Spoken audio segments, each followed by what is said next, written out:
Mientras que las mezclas ocupan métodos físicos, como es la destilación, la decantación, etcétera, ¿no? Porque sus componentes se encuentran unidos por métodos, por fuerzas físicas, ¿no? Entonces, en ese sentido, los elementos ya no se van a poder dividir en métodos químicos en partículas más sencillas, ¿no? Hasta ahí llegamos con los métodos químicos, hasta purificar los elementos. Muy bien. De hecho, por ejemplo, varios de los gases del aire, cuando los llegaron a aislar por primera vez, les llegaron a poner nombres de aire. Por ejemplo, el nitrógeno se llamaba, no recuerdo bien, pero se los busco para la siguiente. No me acuerdo si se llamaba aire seco o aire inerte, algo así, porque pensaban que era aire. Lo extraían del aire y observaban, por ejemplo, que con ese nuevo gas, pues la llama de una flama, pues no encendía, ¿no? O que, por ejemplo, si ponían ahí un animalito, pues el animalito moría, ¿no? Cosas así. Entonces, porque todavía no se tenía un conocimiento de la estructura atómica ni del sistema periódico, ¿no? El sistema periódico llegó en 1869 con el trabajo de Mendeleev en Rusia y conjuntamente, aunque separado, el trabajo de Lothar Meyer en Alemania, ¿no? Que ambos llegaron a la clasificación periódica. Pero bueno, ya vamos a hablar de eso después. Entonces, estábamos hablando también de cómo los elementos se pueden agrupar a nivel molecular y que si algo aparece en la tabla periódica, eso es un elemento, ¿no? Ahora sí que son como los Pokémon, este es el Pokédex, de los que salen ahí, ¿no? Sí se van añadiendo nuevos cada vez, pero pues ahorita ya es menos común. Hasta ahorita tenemos 118 elementos. Muy bien. Entonces tenemos, o habíamos visto que los elementos, ¿sale? Son sustancias formadas por una sola clase de átomos, ¿sale? Y estos átomos se pueden agrupar como átomos individuales, como es el caso de los gases nobles, ¿sale? Siendo el átomo aquella partícula más pequeña que puede caracterizar a un elemento químico en su comportamiento, ¿no? Esta es como la definición clásica, porque, por ejemplo, si nosotros consideramos las nanopartículas, pues como su nombre lo indica, son partículas que van a estar en tamaño nanométrico. Las nanopartículas metálicas, por ejemplo, van desde 1 nanómetro hasta 100 nanómetros, ¿no? Y las propiedades cambian, por ejemplo, las nanopartículas de oro, dependiendo del tamaño de partículas que tengamos, pues van a difractar las ondas de luz de distinta forma y vamos a tener distintos colores cuando están en disolución, ¿no? Entonces, Profe, esta es como la definición tradicional. ¿Mande? ¿puedo hacer una pregunta? Sí, por supuesto. ¿Qué compuesto se utiliza para hacer el bismuto del laboratorio? Ah, para separar bismuto metálico. Sí, Esa pregunta no la sé, porque fíjate, realmente el bismuto con el que yo he trabajado, lo he comprado de Aldrich, de Sigma Aldrich.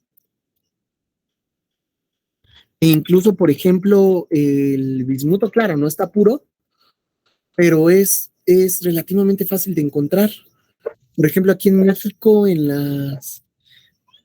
tiendas de metales o donde venden catalizadores viejos de carros. Ahí venden bismuto, níquel, cobre. Vamos a ver cuánto cuesta el bismuto. Esta página ya la conocen, ¿no? La de Merck. Antes era Sigma Aldrich, pero ya Merck y Aldrich ya ya se fusionaron, ¿no? O sea, aquí en esta parte pueden hacer sus cotizaciones y ver más o menos como en cuánto les sale. Obviamente, pues en inglés, ¿no? Bismuth. In high purity metals and alloys. Bismuto granular, 99.99%. Este va a ser.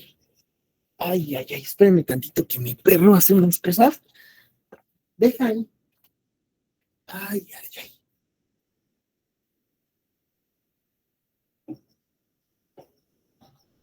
Vas a quemar. No, no, no. Ya, ya, perdón. La Nochebuena se le echó. Me arrancó ahí. Ya.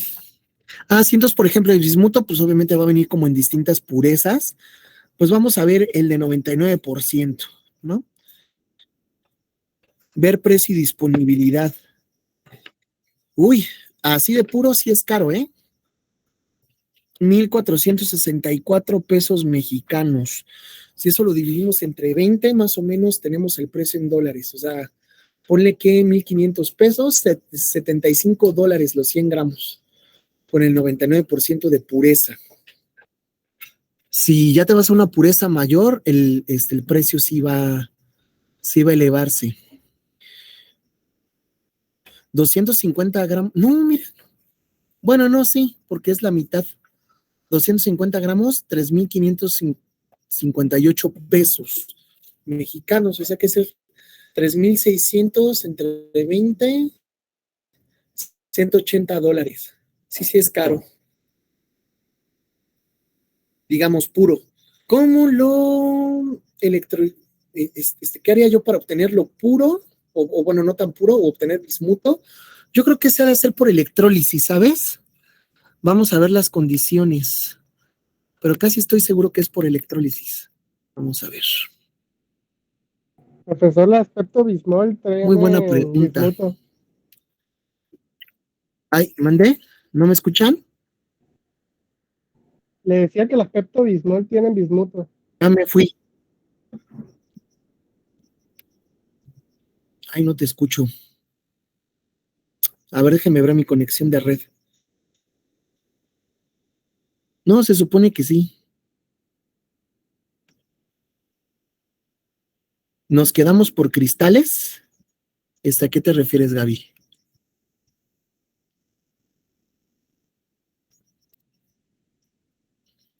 Bismuth, deposition, electrochemistry. Yo creo que por electroquímica se puede hacer. Supongo que de baños de... Mira, aquí está. Por ejemplo,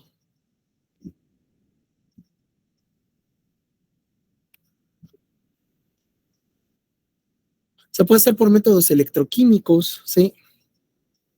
Depositar el bismuth. Las condiciones pues van a depender del tipo de bismuto que quieras, ¿no? O sea, por ejemplo, muchas veces el tiempo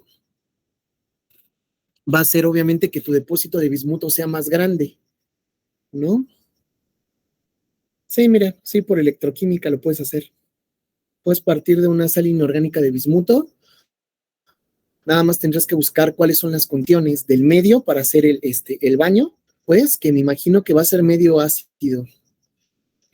Buscas un electrodo o un material en el que se pueda depositar bismuto, o con un electrodo mismo de bismuto puedes depositarlo, y necesitas optimizar las variables, como el tiempo de electrólisis, por ejemplo, el potencial el eléctrico en el que lo vas a depositar, y el tipo de técnica. Si nada más vas a dejar un potencial fijo en constante con respecto al tiempo, o si vas a hacer como un barrido de potenciales para ir depositando capa por capa. Este segundo método es más efectivo para hacer capas más ordenadas de metales, estar variando el potencial con una rampa, porque cuando pones solo un valor de potencial, obtienes como una capa no muy homogénea, ahí los masacotes, y tienes que agitar la disolución, ¿no? Y la temperatura, o sea, son muchas cosas que se tendrían ahí que optimizar. No sé si hay dudas. Creo que estaba leyendo que el bismuto también lo ocupaban en medicina, para salud en neurología. Ah, eso sí no lo sé, para que veas. Eso sí no lo sé. Pero fíjense que hay un libro, Bismuto puro, sí, bismuto ya es puro. un poco viejo, bismuto así, metálico. Ujú. Hay un libro muy bueno, Es un poco viejo, pero se los recomiendo porque ahí habla de la química de los elementos de manera general y sus aplicaciones. Seguro ya de haber algún libro más nuevo, pero pueden checar se llama Greenwood, The Chemistry of the Elements. Es este.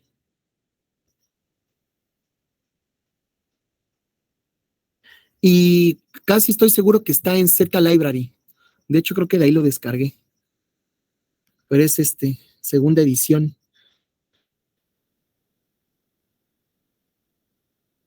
Ya es un poco viejo, pero está bastante bien. O pueden buscar, por ejemplo, libros no de organometálica, de química medicinal. Medicinal Chemistry. Y ahí viene toda esa parte. Si quieren buscar como aplicaciones de los elementos, y todas las características de los elementos y sus compuestos, este libro es muy bueno. La química de los elementos de Greenwood. Muy buena pregunta. No sé si más o menos quedó. Porque también está viendo el tema de la cristalización de algunos minerales, que también se hacían de tipo laboratorio. Cristalización de minerales. Sí. Ah, sí, también. Aunque es difícil de hacer, la cristalización sí requiere mucha técnica. Sí es un proceso tanto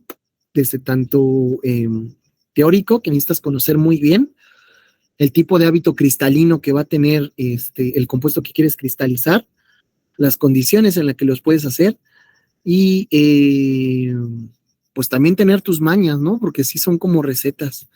Puedes seguir los pasos del artículo y no siempre te va a salir. Uh-huh. Porque tengo Por aquí. dos cristales de diferentes colores. Y también tengo mis fotos del laboratorio. Ah, claro, pues eso depende de muchas cosas, del tamaño del cristal que tengas y de si tienes alguna impureza por ahí que le esté dando color. ¿De qué se supone que son los cristales? No me sé bien el nombre, pero voy a comprar el libro donde especifica qué tipo de minerales tiene cada cristal y cada roca con mineral. Una chica Órale, que es geóloga acá en Chile me apartó un libro para que yo se lo pueda comprar. órale, pero ¿en cuánto está? 13,000 pesos chilenos. Y más o menos como en cuánto está el peso chileno frente al dólar. 1,000 pesos. Ah, 1,000 pesos chilenos es $1 Sí, y está 13,000 pesos chilenos. sí. Oye, pues está muy barato. O sea, porque si está 13,000 pesos y 1,000 pesos son $1, está en $13, que en pesos mexicanos sería 260 pesos. No, pues está bien. Sí te iba a decir que lo piratearas, pero pues no. 260 pesos está regalado, oye. No, qué Sí, bien. es que soy cliente frecuente, tengo muchos minerales comprados de parte de la chica que es geóloga. Ah, no, pues con razón. Sí, ahora sí que ya Igual te lo sabes. estuvo haciendo una subasta de varios libros en su página en Instagram, del libro. Órale, pues ahí si nos pasas el dato y la referencia, pues estaría muy bien. Ok, cuando tenga el libro, bueno, pero yo voy a estar como desaparecida como por 2 meses porque voy a estar haciendo unos cursos. Ah, bueno. Bueno, pues ahí le mandas a Marco la información o al grupo que tienen ustedes y pues ahí A se los... Marco, porque tengo como contacto a Marco y a Fernando, pero no hay más. Ah, el profe Ley, pero Ok. no hay más. Ah, va que va. No, pues está bastante bien. Perfecto. Entonces, eso es con respecto a elementos, ¿no? Con respecto a compuestos, ¿qué es lo que podemos tener? Pues vamos a tener también moléculas. Ay, me voy aquí a compuestos. Vamos a tener moléculas, ¿no? Moléculas desde las más sencillas, como puede ser agua, donde tenemos, pues, pocos átomos unidos entre sí, o moléculas tan complejas como el mismo ADN, ¿no? Entonces, los compuestos, acuérdense, van a ser sustancias formadas por dos o más clases de elementos. Y aquí vamos a tener también sólidos cristalinos, redes cristalinas, ¿no?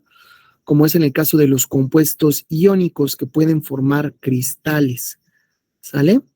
Entonces, esta pues es la estructura clásica que siempre observamos, la estructura para cloro de sodio, que es una cúbica central en las caras, me parece, si no mal recuerdo. Y pues los cristales pues van a ser arreglos ordenados, ¿no? Y repetitivos que pueden crecer en las 3 dimensiones.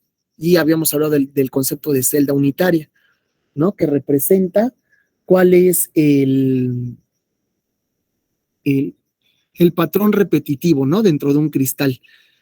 ¿Cuál es el patrón básico? Que si yo lo repito en las 3 dimensiones, puedo reproducir la estructura del cristal como es, ¿no? Porque recordemos pues que esto no es así, ¿no? En la vida real vamos a tener bordes irregulares, deslocalizaciones, valencias que están incompletas, etcétera, ¿no? Este es como el caso súper ideal del libro, ¿no? Muy bien.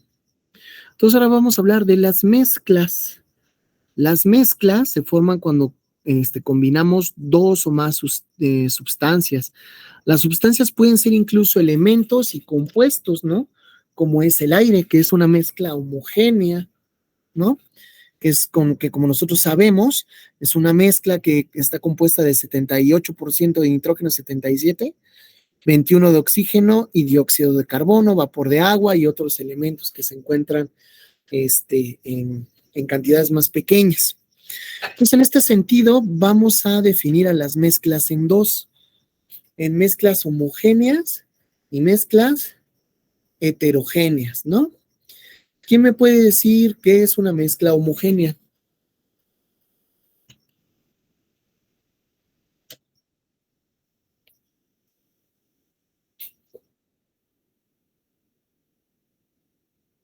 ¿Nadie?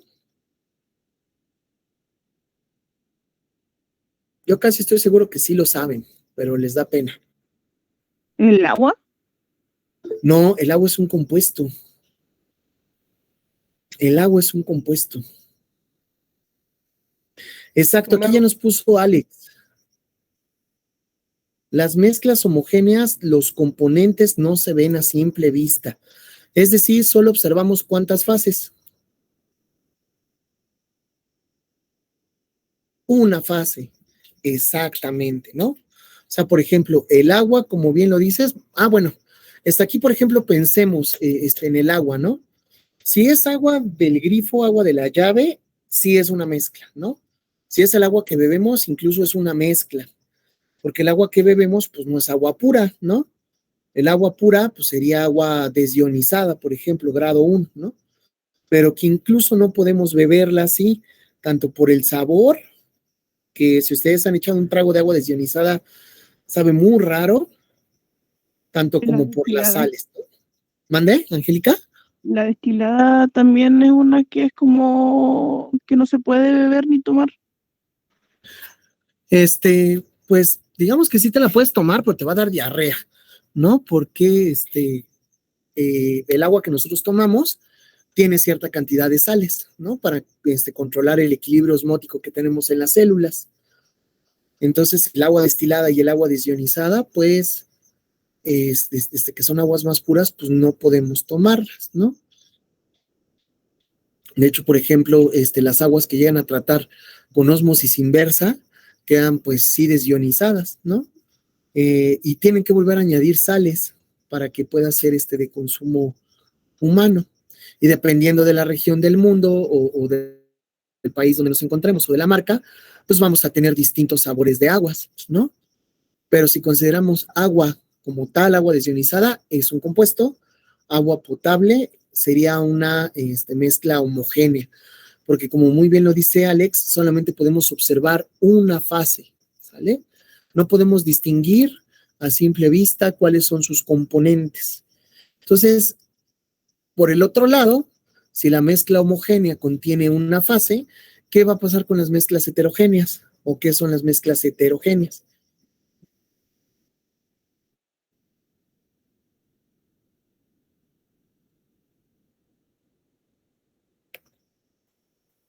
El cereal, por ejemplo.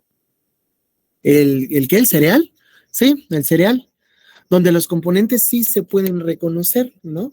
Entonces, en las mezclas heterogéneas vamos a poder reconocer los componentes, como una ensalada. Prácticamente toda la comida que se les venga a la cabeza, excepto, no sé, una papilla de bebé, todas van a ser mezclas heterogéneas, ¿no? Las enchiladas, los pambazos, los tamales, los tacos, el pollito con mole, lo que sea, una hamburguesa, va a ser una mezcla heterogénea, ¿no? Yo puedo distinguir dos o más fases en mi sistema, ¿no? Entonces, mezclas homogéneas y mezclas heterogéneas. Mezclas homogéneas, pues tenemos el aire, esa es una mezcla homogénea por excelencia. Tenemos la leche, por ejemplo, la sal en agua, disuelta en agua, ¿no? Claro, obviamente, debajo del límite de ¿qué?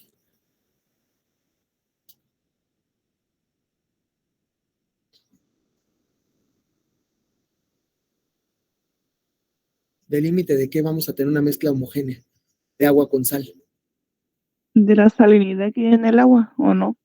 El Del límite soluto. de solubilidad, exactamente, aquí nos pone Johnny, del límite de solubilidad, ¿no? O sea, cuando alcanzamos el límite de solubilidad, que es un valor dado para determinada temperatura en los sistemas más sencillos, ¿sale? Vamos a tener dos fases, ¿no? Porque cierta cantidad de agua ya no va a alcanzar a disolver la sal. Entonces nos va a pasar pues lo que ocurre con el café. Si yo le pongo mucho azúcar a mi café, llega en el momento que me lo tomo y al final veo los cristalitos, ¿no? Entonces, esa es una solución que ya se encuentra saturada. Eso lo vamos a definir más adelante, ¿no? Pero, por ejemplo, la sal con agua, debajo del límite de solubilidad es homogénea, arriba del límite de solubilidad es heterogénea, ¿no? Por ejemplo, todas las bebidas suaves, el Nestí, el Fusti, jugos, ¿sale? Son mezclas homogéneas. Mezclas homogéneas, las aleaciones, ¿vale? ¿Quién recuerda qué es una aleación?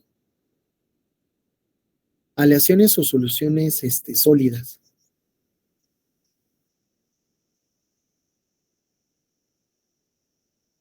¿Y quién recuerda ejemplos de aleaciones?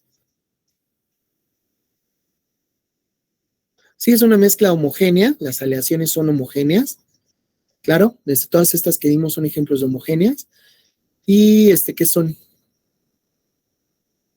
El acero, por ejemplo, el acero es una aleación, ¿no? En términos generales, aunque no es tan restrictivo, una aleación va a ser la mezcla homogénea de dos o más metales, ¿no? Entre sí.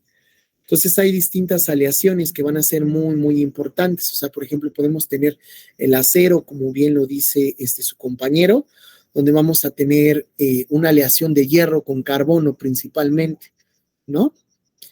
De hecho, por ejemplo, pues el descubrimiento del acero permitió pues avances y tecnología militar avanzada, ¿no? Porque el acero resulta que es más resistente que el hierro por sí solo. Entonces, algo que debemos de tener en cuenta con las aleaciones es que las propiedades de los metales individuales van a cambiar, ¿no? Y que podemos hasta cierto punto como que modelar las propiedades de las aleaciones mediante el control de la cantidad de impurezas que nosotros estamos añadiendo, ¿no? Entonces, por ejemplo, acero, pues va a estar compuesto de hierro y carbón, el bronce va a ser una combinación de cobre y estaño, ¿no? De hecho, si ustedes recuerdan las eras de la antigüedad, pues pasamos por la edad de piedra, ¿no? Y pasamos por la edad del cobre, pero no tenemos una, no, perdón, pasamos por la edad del bronce, ¿no? No tenemos una edad del cobre porque el cobre era demasiado suave para ocuparse en herramientas que fueran útiles. Entonces, el descubrimiento de que el cobre y el estaño podían formar una aleación que era más dura para hacer hachas o puntas, pues también fue una tecnología, ¿no? Tenemos el latón, brass en inglés, ¿no? Que es una combinación de cobre y zinc, para las industrias aeroespaciales, tenemos muchas aleaciones de aluminio y otros metales, ¿no? También podemos darle propiedades antioxidantes y anticorrosivas. Por ejemplo, el acero inoxidable. El acero inoxidable contiene hierro, carbón y cromo, ¿no? Porque el cromo forma una capa de óxido en la superficie que es bastante resistente, ¿no? Que de hecho puede resistir varios ataques químicos y sin corroerse, ¿no? Entonces, son cosas muy interesantes. Las aleaciones, las amalgamas, por ejemplo, ¿no? Que antes se ocupaban y ahorita ya están, pues ya no se usan por la cuestión del mercurio. ¿Alguien recuerda qué es una amalgama? Una amalgama es una aleación de mercurio con otro metal, ¿no? O sea, el mercurio tiene la habilidad de poder disolver en él una amplia variedad de metales. Amalgamarlos se les dice en ese caso, ¿no? Amalgamas de mercurio con plata, mercurio con oro, etcétera. Entonces, esas son mezclas homogéneas. Mezclas heterogéneas, pues vamos a tener arena con agua, por ejemplo, ¿no? Vamos a tener el refresco, o las sodas, si nosotros consideramos las burbujas de gas como otra fase rodeada por una fase líquida, ¿no? Y la mayoría de la comida que nosotros comemos, pizzas, hamburguesas, etcétera, pues van a ser mezclas heterogéneas. No sé si vamos bien hasta aquí. Sí, clarito. Perfecto. Entonces, ahora vamos a hablar acerca de ejemplos de mezclas homogéneas y heterogéneas. Esto va a estar muy sencillo para ustedes, ¿no? O sea, por ejemplo, la salsa catsup, la ketchup, ¿qué mezcla homogénea o heterogénea? Homogénea. Homogénea, ¿no? El aire, mezcla homogénea, heterogénea, compuesto o elemento.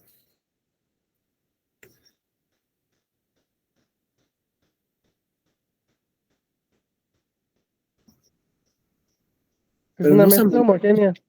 mezcla homogénea, ¿no? El agua, Compuesto. compuesto. El oro,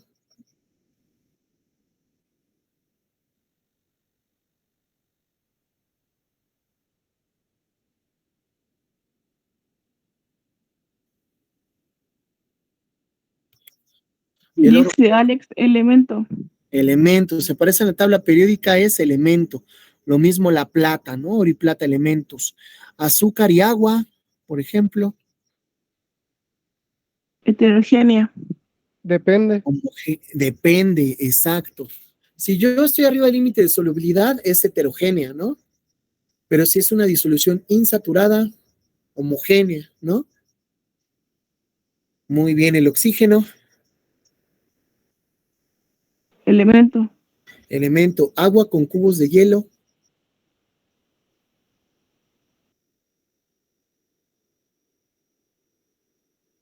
Heterogénea. Compuesto. ahí depende, ¿no? De qué estemos considerando. Si el agua, estamos considerando agua desionizada, que está totalmente pura y está en equilibrio con sus sólidos, es decir, con sus hielos, es un compuesto, ¿no?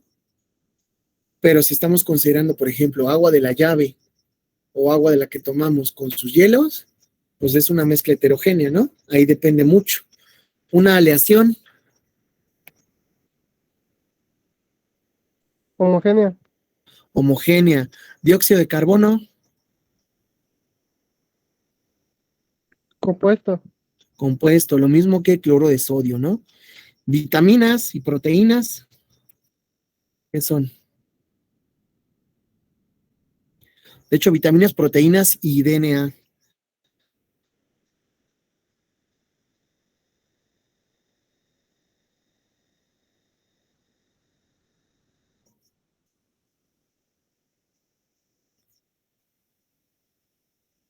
Vamos, sí se lo saben.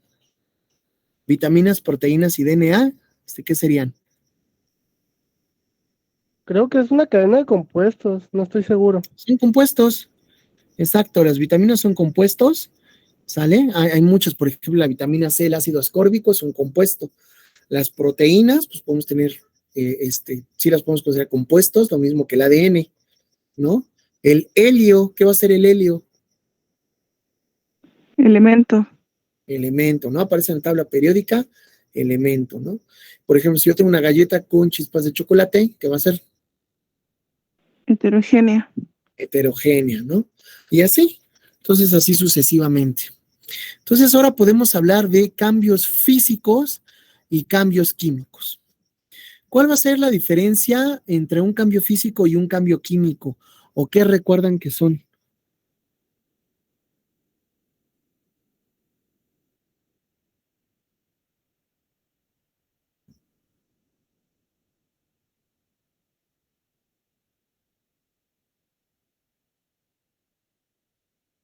En el cambio físico no cambia la estructura. Exacto. En el cambio físico no vamos a tener ruptura de enlaces para nada, ¿no? O sea, solamente puede cambiar incluso el estado. Todos los cambios de estado van a ser cambios físicos, ¿no? O sea, no hay reacciones ahí, reacomodo de átomos, no hay. En los cambios químicos existe un reacomodo de átomos para formar nuevas sustancias. Entonces, ejemplos de cambios físicos, de formar las cosas, amasar una masa de plastilina, botar un balón, desinflar un globo, que hierva el agua, por ejemplo, ¿no? La sublimación del yodo son cambios físicos. Cambios químicos, por ejemplo, cuando encendemos una vela, es una reacción de combustión, la fermentación de las sustancias, el respirar, la nutrición, la combustión de los materiales, freír comida, reacciones ácido-base, la oxidación de un clavo, los fuegos artificiales, van a ser reacciones químicas, es decir, cambios químicos, cambios físicos, todos los cambios de estado. ¿Mandé? ¿El cambio físico también podría ser el ácido con el agua? El ácido con el agua. Ah, esa es una excelente pregunta. Sí, sí podría ser bueno, es que depende ahí. Fíjate que, por ejemplo, hasta yo mismo me he preguntado si es un cambio físico o es un cambio químico. ¿Por qué? O sea, porque, por ejemplo, si nosotros consideramos ácido clorhídrico, cloruro de hidrógeno, ¿no? Que es la forma gaseosa. Al momento que ocurre que ocurre la disolución de ese gas en agua, sí estamos separando no, pues sí sería químico. Fíjate que sí. Sí, Sí, una vez un compañero se incendió. ¿mandé? Un compañero se incendió, salió fuego por echarle agua al ácido. Sí, aquí hay No que se ser puede. muy cuidadosos, porque una vez en el laboratorio a un compañero se le proyectó precisamente por echarle agua al ácido. Acuérdense, siempre es él sobre ella, ¿no? O sea, el ácido sobre la agua. O sea, el ácido sobre el agua, ¿no? Agua. Entonces, ¿sin que estaba? Sí, por ejemplo, si nosotros consideramos el cloro de hidrógeno, es una molécula con enlace covalente polar.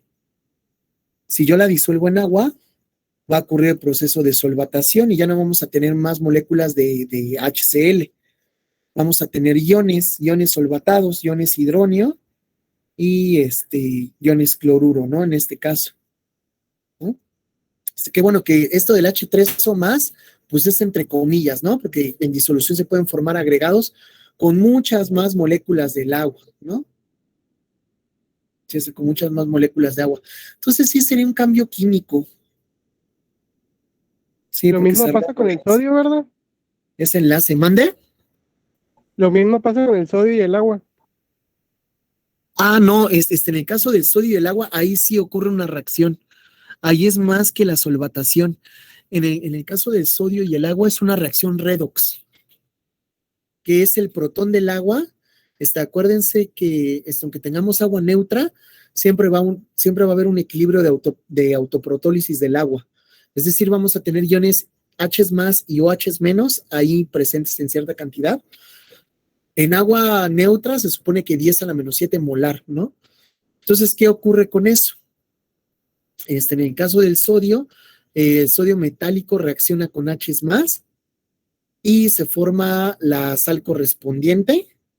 Bueno, no es la sal, se forma hidróxido de sodio, ¿no? Entre comillas, porque vamos a tener iones sodio con iones hidróxido y se va a desprender hidrógeno gaseoso. Entonces, entre más abajo nos vayamos en la tabla periódica, la reactividad de los metales va a aumentar, mientras que con sodio vas a ver si está un pequeño siseo así, y a lo mejor burbujas, y a lo mejor te llega a saltar el sodio, con el potasio vas a observar flama.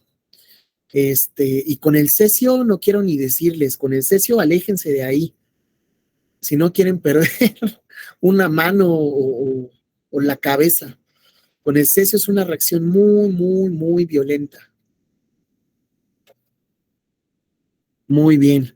Sí, entonces sí sería un cambio químico. Muy bien. Sale, entonces vamos a ver. Indicar si los siguientes cambios son químicos o cambios físicos. Muy fácil, adición de una base a un ácido.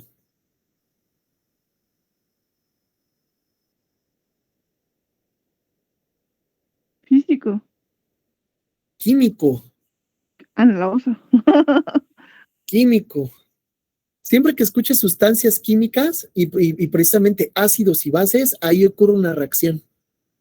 Es una reacción de neutralización. Vale. Eso lo vamos a ver con más calma, que es una Ya, reacción de neutralización.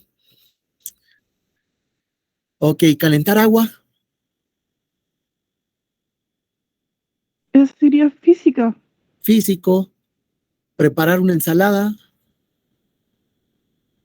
Físico. físico, ¿no? Porque es una mezcla. Las mezclas están unidas por fuerzas físicas. Un hielo derritiéndose,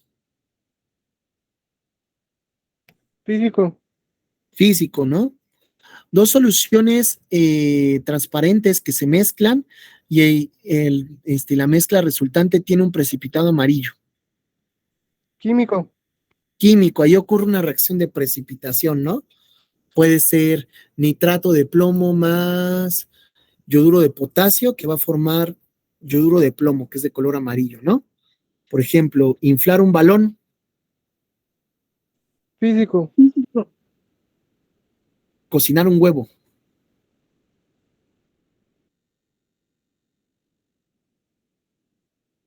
Físico. químico. En el caso Proteína de con cuando la cocinamos un huevo, estamos modificando totalmente las estructuras de las proteínas que tenemos ahí. Se desnaturalizan y ocurren por ahí reacciones. De hecho, si lo dejan calentando mucho, ¿qué le pasa al huevo?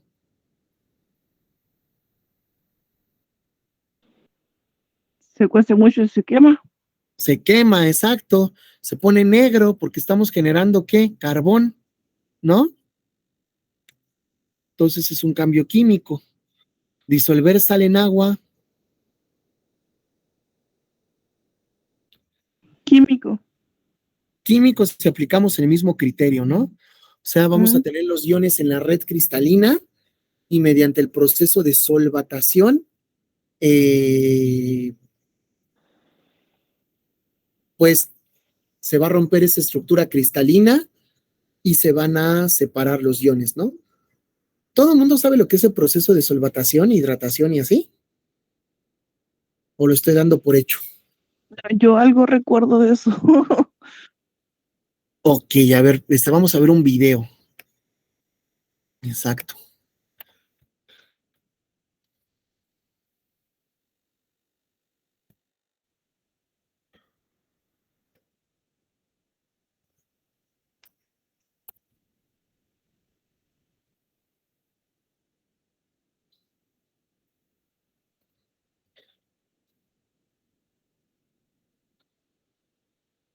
Vean, esto es como la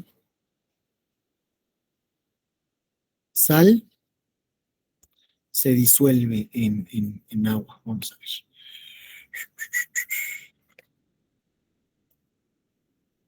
En general, el proceso cuando un disolvente rodea a los solutos se llama solvatación, ¿sale? Eso se puede dar en varios disolventes orgánicos, no solo en agua, en DMSO, dimetilsulfóxido, en THF, en disolventes polares, ¿no? Se puede dar el proceso de solvatación. En acetonitrilo, por ejemplo, también, ¿no? Y cuando estamos hablando de que el disolvente es agua, que es la mayoría de las veces, estamos hablando del proceso de hidratación. O sea, la hidratación es un caso de la solvatación en general, ¿no? Entonces, por ejemplo, vamos a ver. Nosotros tenemos la sal. O sea, por ejemplo, esta es la molécula de agua. No sé por qué escogieron estos colores tan feos, pero bueno. O sea, aquí está nuestro Mickey Mouse. O un osito Tous parece. Hidrógeno, hidrógeno y oxígeno, ¿no? El agua es una molécula polar por el tipo de enlace que tenemos. Forma un dipolo. Entonces, va a tener una parte positiva,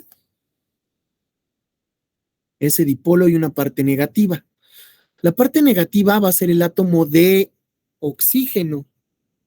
¿Por qué? Porque es el átomo más electronegativo. Entonces es como si fuera un imancito. Tengo una parte negativa y una parte positiva. La parte negativa es el oxígeno, la parte positiva son los hidrógenos. Entonces, en sí, las aguas, las moléculas de agua van a estar orientadas de esta manera, positivo con negativo, negativo con positivo, y así se van a ir agrupando, ¿no? Por una fuerza intermolecular que se conoce como ¿qué? ¿Enlaces?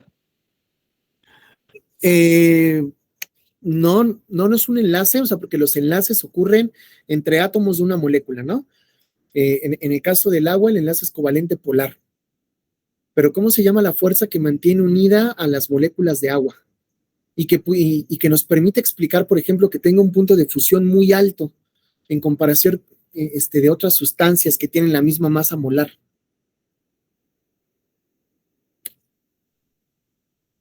¿Isotónico o no? Más o menos tiene que ver.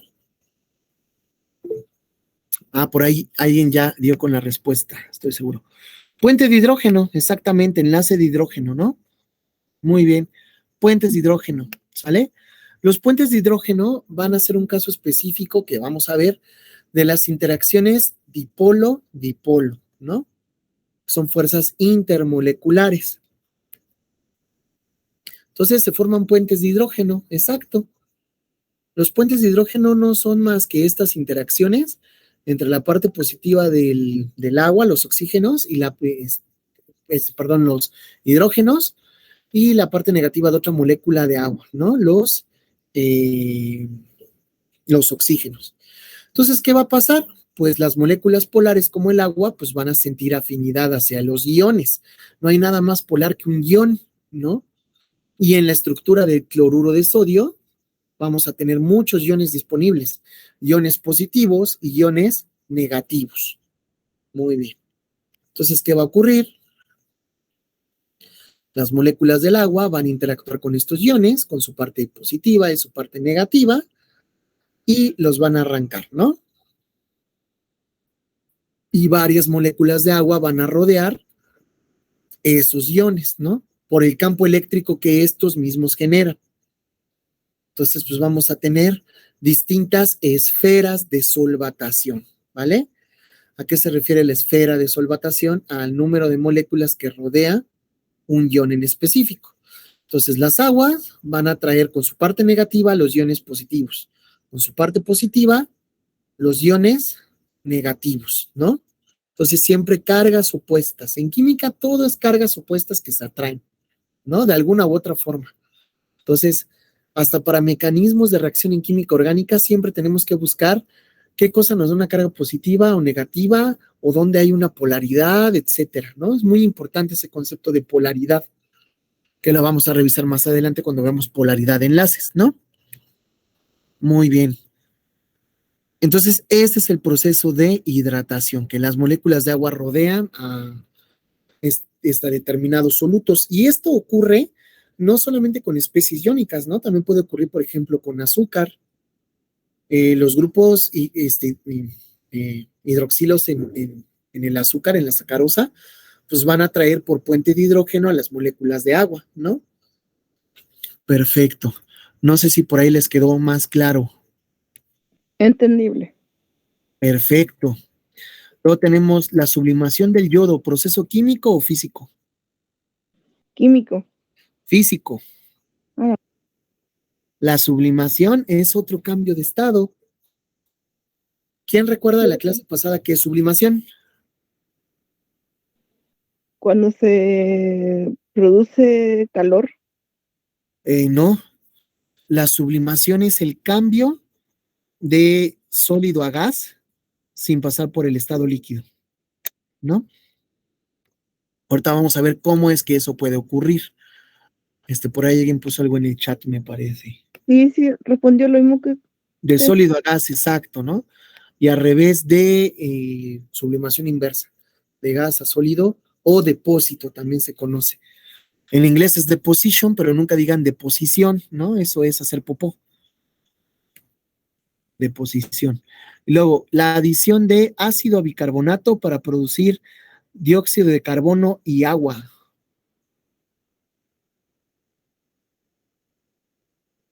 Esa sí que es química, ¿cierto?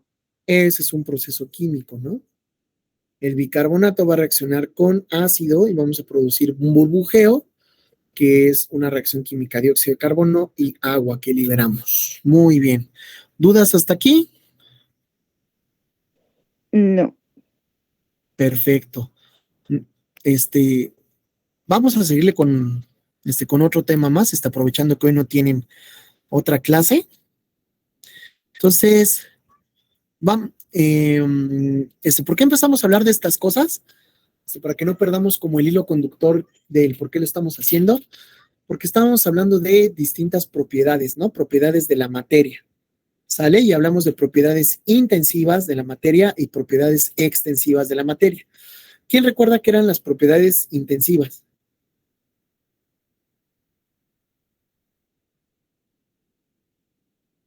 Yo no.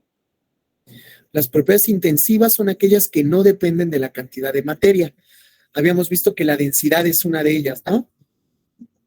La temperatura de ebullición es una de ellas. No depende de la cantidad de materia, ¿no? Hierva a la misma temperatura un vasito de agua, ¿sale? Que un galón de agua, ¿no? Por ejemplo, a nivel del mar, esto ocurre a 100 grados centígrados, ¿no? Ya si me voy a altitudes más altas, como el Everest, puede ocurrir incluso a 70 grados o menos, ¿no? Entonces, esas son propiedades intensivas, no dependen de la cantidad de materia. Poquita agua hierva a la misma temperatura que un balde grande de agua. Propiedades extensivas, y lo pueden ver con el agua.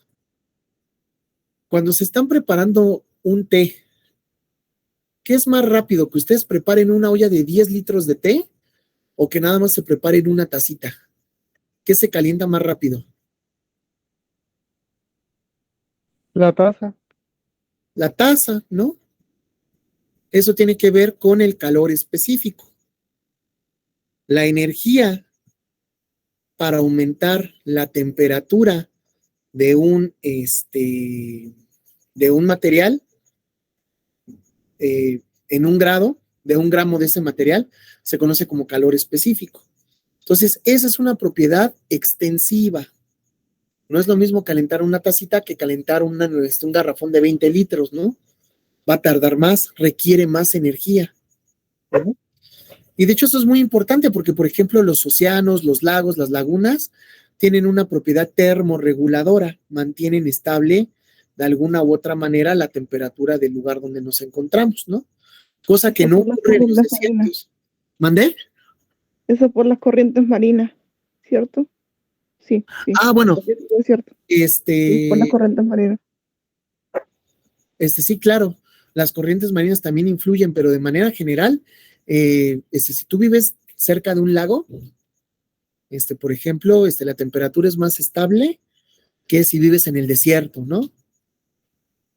En el desierto, por ejemplo, tienes arena y la arena tiene un calor específico muy bajo. Es decir, con un poquito de energía que tú suministres, la arena se calienta un montón, ¿no? O sea, por ejemplo, si tú vas a la playa. Y esta es una muy buena pregunta. Imagínense que están en una playa. Yo no sé cómo están las playas de Chile, ¿no? Pero, por ejemplo, aquí en México el agua es caliente, ¿no? En verano. Y también Acá no hay nada. ya es al revés, me imagino, ¿no? Sí, todos somos al revés. Todas son frías. Bueno, pero por ejemplo, pues vamos a suponer la playa aquí en México. Si ustedes van a la playa y está así el sol a lo que da, ¿qué está más caliente? Y con algunas bolsas por ahí, ándale. Por acá también, compañero. ¿Qué está más caliente? ¿La arena o el agua? La arena. ¿La arena tiene una temperatura mayor?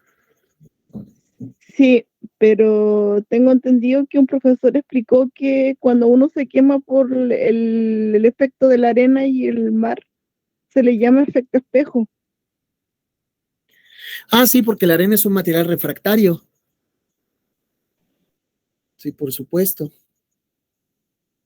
Por eso la gente se quema más rápido entre la orilla de la arena y el mar. Ya. Sí, sí, sí. Pues por el reflejo de la luz y en la arena. No, de hecho pensé en un mal ejemplo. No, les di un mal ejemplo porque ahí, como dices, hay más efectos que considerar. Vamos a pensar un ejemplo que sí aplica.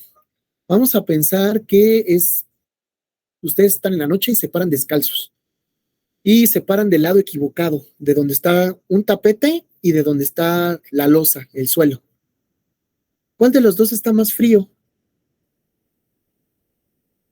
La losa. La losa, dicen por aquí. ¿Quién tiene otra idea?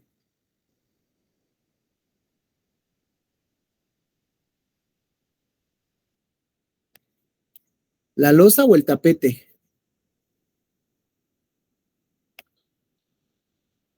¿Qué está más frío cuando lo pisan? ¿Cuál tiene una temperatura menor? La losa. Pues no. ¿Qué creen que ambos tienen la misma temperatura? Entonces, ¿por qué se siente más frío en mi pie si yo piso descalzo el piso que si piso un tapete?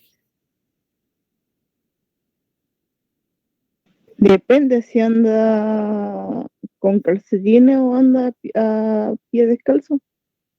Por la transferencia de calor. Por la transferencia de calor. Exacto. Por aquí nos ponen por los pelos.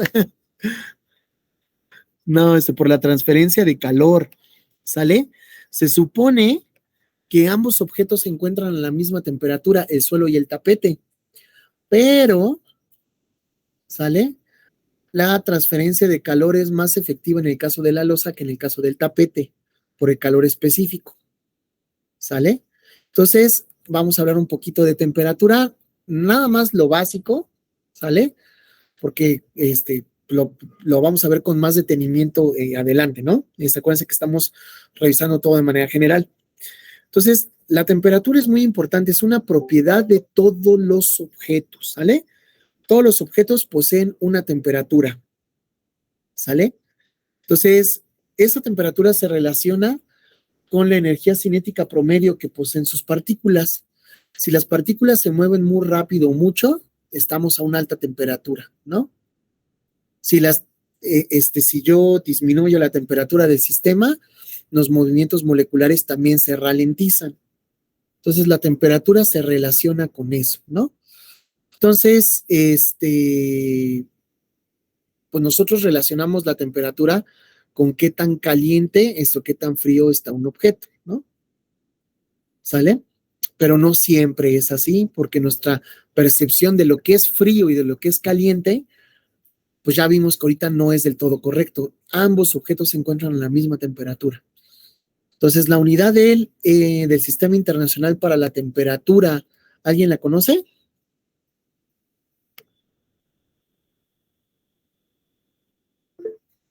Los Kelvin, exactamente, ¿no? Los grados Kelvin son la unidad del Sistema Internacional para la Temperatura, pero nosotros ocupamos típicamente los grados Celsius, ¿no? Que es una escala que surgió de dividir en 100 fragmentos iguales de un termómetro el punto de ebullición y el punto de congelamiento del agua, ¿no? Muy bien. Entonces, el instrumento que usamos para medir la temperatura, pues es un termómetro, ¿no? Que justamente los termómetros funcionan gracias a la ley cero de la termodinámica. Cuando nosotros tenemos dos objetos que se encuentran a una misma, diferentes temperaturas y tienen paredes que permiten el intercambio de calor, van a llegar a una temperatura de equilibrio, ¿no? Entonces, si dos objetos están en esa temperatura de equilibrio, ¿sale? Y luego pongo en otro objeto C en equilibrio con B y están a la misma temperatura, entonces también A y C tienen la misma temperatura, ¿no? Es la ley cero. Entonces, los termómetros que ocupan esa propiedad son los termómetros. Consideramos el equilibrio térmico y el cambio en alguna propiedad, ¿no? Como puede ser la presión de un gas, como puede ser el cambio en la conductividad eléctrica, como puede ser el cambio en la altura de una columna de mercurio, ¿no? Vamos a ocupar una propiedad termométrica para medir eso, ¿no? Hay distintas propiedades termométricas para distintos tipos de termómetros que pueden ocuparse en distintos intervalos de temperatura o bajo distintas condiciones, ¿no? Hay muchos tipos de termómetros. Entonces, hablamos de la escala Kelvin, ¿no? La escala Kelvin se basa en el cero absoluto, que es la temperatura más baja que podemos alcanzar, ¿no? Que de hecho, pues hay una imposición ahí que por más que bajemos la temperatura, ese cero absoluto no se puede alcanzar, ¿no?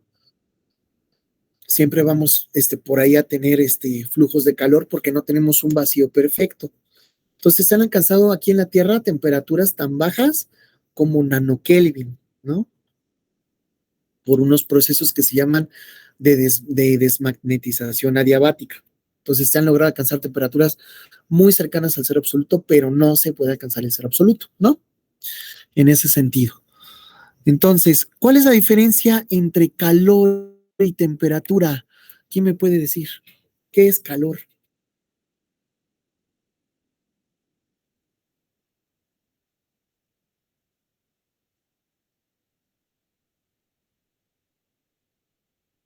No, no, son diferentes conceptos. Que por Calor ahí, es sensación.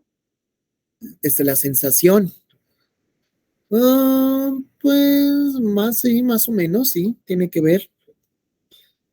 El calor formalmente es una forma de energía en tránsito, ¿sale? Una forma de energía en tránsito.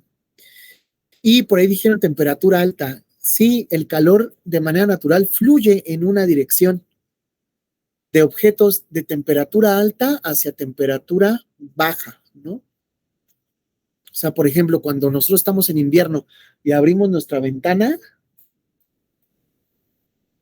es el aire caliente el que sale, ¿no? Y el aire frío el que entra. Ahí hay una transferencia de calor desde un material con alta temperatura hacia otro con baja temperatura. Si yo quiero hacer el proceso opuesto, como por ejemplo en un refrigerador, entonces ahí yo necesito invertir energía para hacer el proceso opuesto, ¿no? Una pregunta, Sí. ¿en especies, o sea, en animales ocurre eso? Tengo entendido que las especies marinas lo hacen. Por ¿Qué? ejemplo, los cetáceos. Bueno, claro, las especies, por ejemplo, tienen mecanismos de termorregulación, pero por ejemplo, si tú consideras a un organismo vivo, los organismos vivos no los puedes estudiar con termodinámica clásica, los tienes que estudiar con termodinámica fuera del equilibrio, porque nosotros mismos somos sistemas fuera del equilibrio termodinámico. ¿Por qué? Porque nosotros tenemos distintos mecanismos termorreguladores para mantener nuestra temperatura en torno a 37 grados Celsius, ¿no? O sea, tenemos diversos mecanismos, tanto como para no enfriarnos, de más como para no calentarnos, ¿no? O sea, por ejemplo, la sudoración, ¿no? Sí, Los perros, por ejemplo. sí, porque los cetáceos, para poder mantener calor, frían sus aletas y su cola y mantienen como cálido la parte central del cuerpo. Exactamente, ¿no? Que es como lo que ocurriría en el efecto invernadero. Sí. No, perdonen, ay, ¿cómo se llama? No es el efecto invernadero, es este efecto, que se llama cuando los contaminantes, se quedan atrapados en la ciudad porque el aire está caliente, pero arriba tienen una capa fría. ¿Cómo se llama ese efecto? ¿Alguien recuerda? Sí, son gases de efecto invernadero, ¿no? Creo que sí, ¿verdad? No, inversión térmica, ya me acordé. Se llama inversión térmica, porque efecto invernadero es la acumulación de gases de invernadero, como el CO2 o el metano, que permiten almacenar la radiación infrarroja. No, eso se llama inversión térmica. Que, por ejemplo, en una ciudad que está contaminada, está el aire caliente y arriba de las montañas pasa una capa de aire frío y arriba está aire caliente. Entonces, todos los contaminantes se quedan ahí atrapados. Creo que en humanos también Y que también sucede tiene a que los ver con la densidad. ¿Mande? profe, creo que en humanos también sucede cuando a los que se les coloca la mano morada cuando hace frío. A los Es que, un- a bueno, los eso que sí no lo sé para que veas. O sí, sea, lo que sí sé es que estamos fuera del equilibrio. sí, a los que se le colocan las manos moradas o los pies fríos, pero el resto del cuerpo se mantiene calentito, es un tipo de defensa ante Fíjate que la eso nunca lo había temperatura. pensado, ¿eh? Pues puede ser, a los cetáceos les funciona, pero no, nunca lo había pensado. Qué Sí, se me interesante. ocurre en humano. Pues No puede estoy ser inventando. también, sí, sí, Nora, sí, la verdad, yo lo desconozco, pero puede ser, puede ser, ¿no? Entonces, el calor, pues va a ser una forma, Entonces, ¿mandé? con lo del otro tema, eso es por la sangre del cuerpo, empieza a mandar menos sangre a las extremidades y creo que se queda en el centro del cuerpo, por eso Y no se para calientan proteger las los manos y los pulmones y pies. el corazón y el cerebro.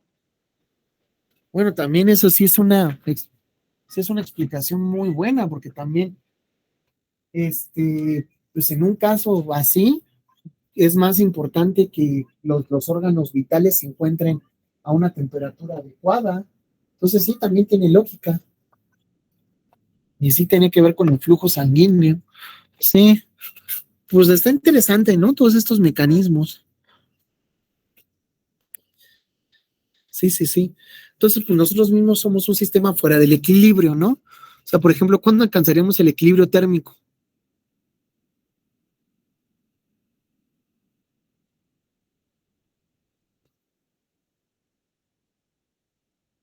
Pues cuando pasemos a la otra vida, ¿no?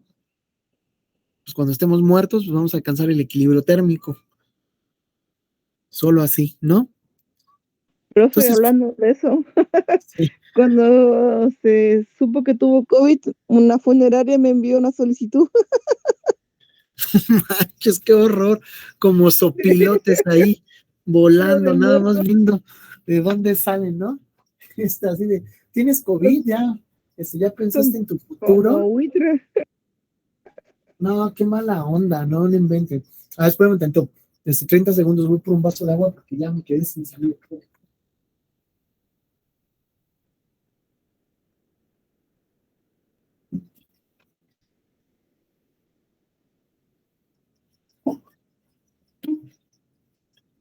Ya regresé. Entonces, sí, pues por ejemplo, en este sistema, ¿no?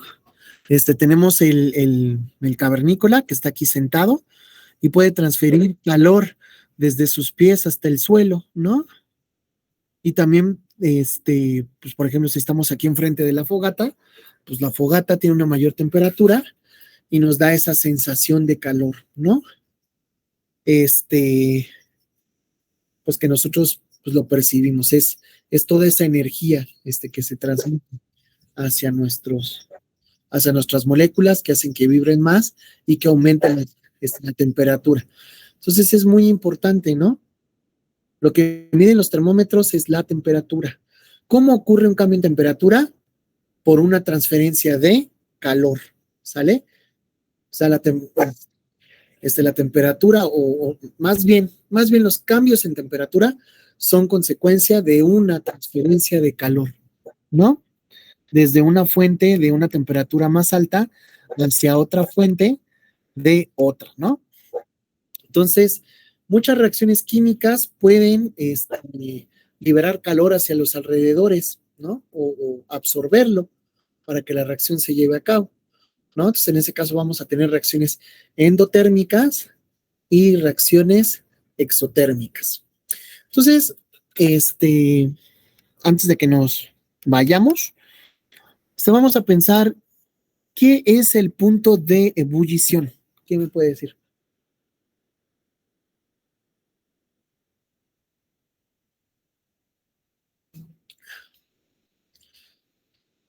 ¿Y qué condiciones se cumple?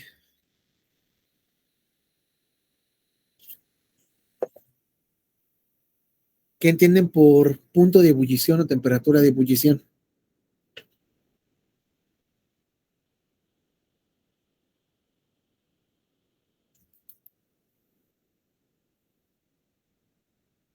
A mí se me olvidó.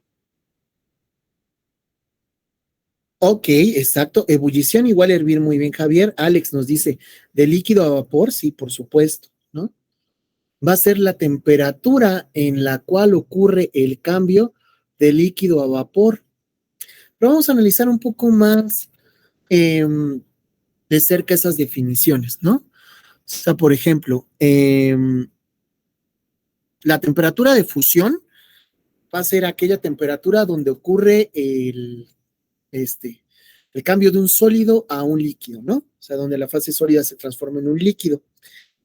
Y la evaporación o la ebullición va a ser aquel punto donde el líquido se convierte en vapor.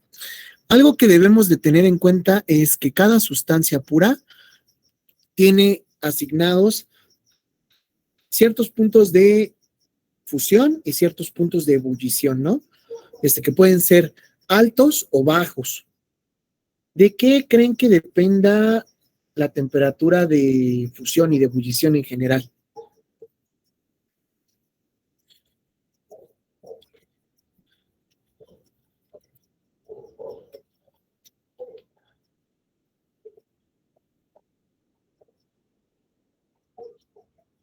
Bueno, claro, se modifican por la presión, pero estás totalmente en lo correcto, sí, pero estaba pensando como desde un punto de vista molecular.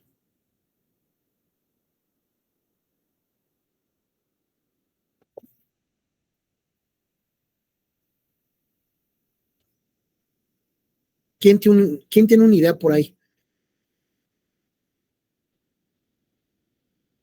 De la densidad, tal vez.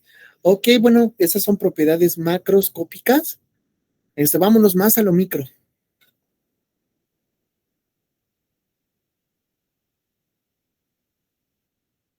¿Nadie?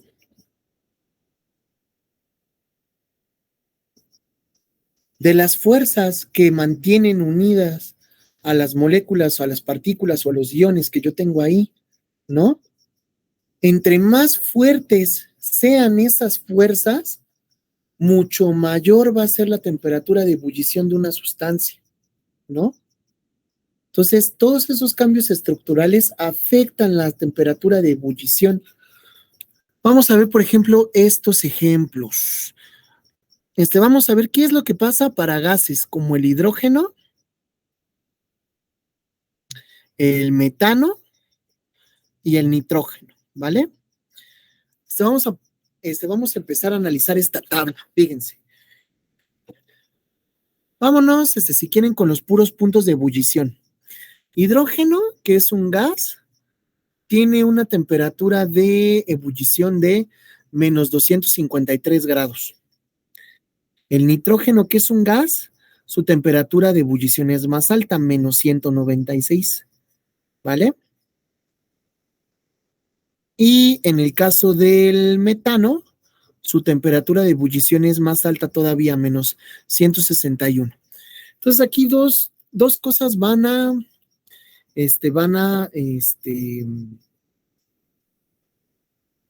tomar parte aquí. ¿Cuál es la masa molar de mi sustancia?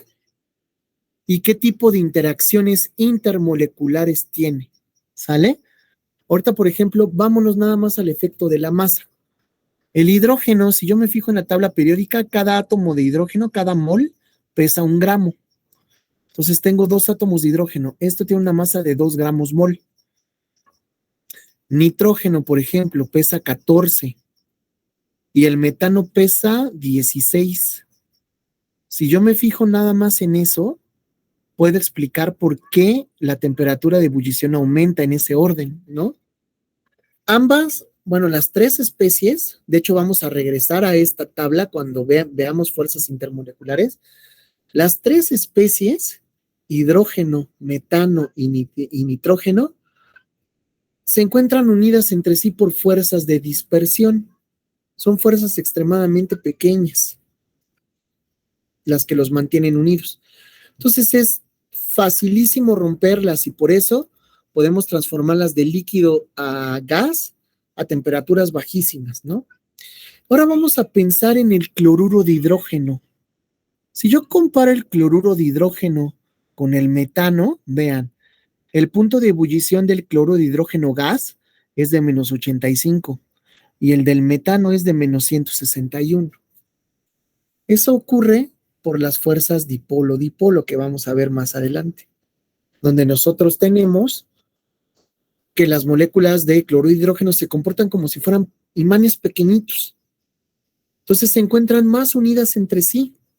Entonces yo requiero mayor cantidad de energía para romper para romper esas fuerzas intermoleculares, ¿vale? Son fuerzas intermoleculares, no rompo enlaces. Ojo ahí. Ahora, ¿qué pasa si yo considero, por ejemplo, el cloruro de hidrógeno con el amoníaco, por ejemplo? Este tiene un peso de 36, ¿no? Cloro pesa 35,5 y hidrógeno 1, entonces 36,5. Y vamos a compararlo con el amoníaco. El amoníaco pesa 14,3, 17. Fíjense aquí, ¿eh? El amoníaco es más ligero que el cloruro de hidrógeno en cuanto a masa molar. ¿Y cómo es su temperatura de ebullición? Mucho mayor, ¿no? Esta vale menos 33,3. Eso se debe a las fuerzas intermoleculares de nuevo. Si ustedes se acuerdan, les platiqué de unas fuerzas que se llaman puentes de hidrógeno. Entonces, ¿el amoníaco es capaz de formar puentes de hidrógeno? Sí, ¿no? Entonces, por eso tiene una temperatura muy elevada en comparación al metano. El metano, por ejemplo, pesa 12,16 y el amoníaco pesa 17. Y vean, el metano hierve a menos 161 grados y el amoníaco a solo menos 33. Puente de hidrógeno, así lo explicamos. Ahora, si yo me voy, por ejemplo, a la temperatura de fusión del cloruro de sodio, yo veo que es de 1465 grados Celsius, demasiado elevada. ¿Por qué? Porque yo tengo a los iones en una red cristalina compacta y tienen una interacción energética muy grande. Entonces yo necesito aplicar una cantidad de energía tremenda para separar esa red de cloruro de sodio. Entonces, el valor de temperatura de ebullición de una sustancia, en términos moleculares, la explicamos con las fuerzas que mantienen unidas a las partículas entre sí, ¿no? Si ustedes recuerdan la película de Toy Story, la 1, ¿sí se acuerdan de lo que pasaba con los marcianitos? ¡Oh, la garra!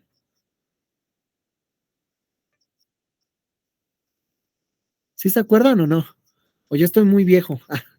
Sí, cuando están todos unidos. Ahorita Ahorita les pongo una imagen porque precisamente es eso. La agarra, pero, no, esa es la serie. Toy Story. Imágenes. Vean. Pues, los marcianitos son sus moléculas, ¿no? Entonces, ¿qué pasaba? En la temperatura en el proceso de ebullición, y es más, hasta en el proceso de fusión, aumento proporciona calor. Resultado, aumenta mi temperatura. Aumenta mi temperatura, los movimientos de las moléculas aumentan. Entonces, ¿qué pasa? Se empiezan a separar, pero van a poner una resistencia. Si ustedes se acuerdan, por ejemplo, la garra quería llevarse a voz, ¿no? Para arriba. Pero ¿qué pasaba con los marcianitos? Decían, no, esta nos pertenece, ¿no? Entonces, algo así son las fuerzas intermoleculares. Va a haber interacción entre cada una de las moléculas, ¿sale? Pues de tal forma que cuando nosotros vencemos esas fuerzas, como sucede en la película, liberamos a las moléculas, ¿no? Y pueden cambiar de fase. Necesita haber rearreglos. A ese se le llama calor sensible. Vamos a definirlo en nuestra siguiente clase. Entonces, ahorita quiero que se queden con esta parte, ¿vale? Que la temperatura de fusión y la temperatura de ebullición tienen mucho que ver con cuáles son las fuerzas que mantienen unidas a las moléculas o a los iones de las sustancias de las que yo estoy hablando. Entre más fuertes sean esas interacciones, mayor temperatura necesito suministrar para romperlas. Mayor cantidad de calor, por ejemplo, necesito calentar más. No sé si nos queda claro esto. ¿Comentarios, dudas? Perfecto. ¿Sí nos queda claro? Ahí Alex nos dice que sí. ¿Alguna duda o pregunta hasta aquí?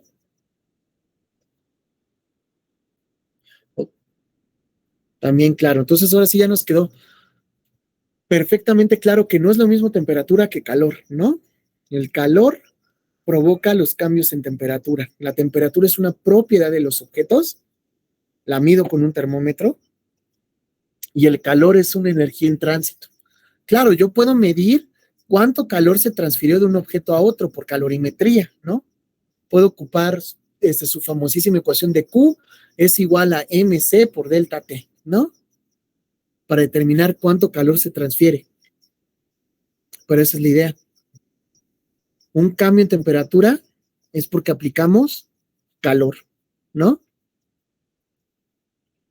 Y ese calor provino de una fuente con temperatura mayor, como puede ser la flama de mi estufa, o el calentamiento que se genera ahí en mi parrilla de inducción magnética para calentar mis Una mufla palomitas. abierta.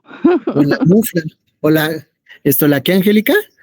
Una mufla cuando calientan Una el mufla. laboratorio con todo helado. Ajá, sí.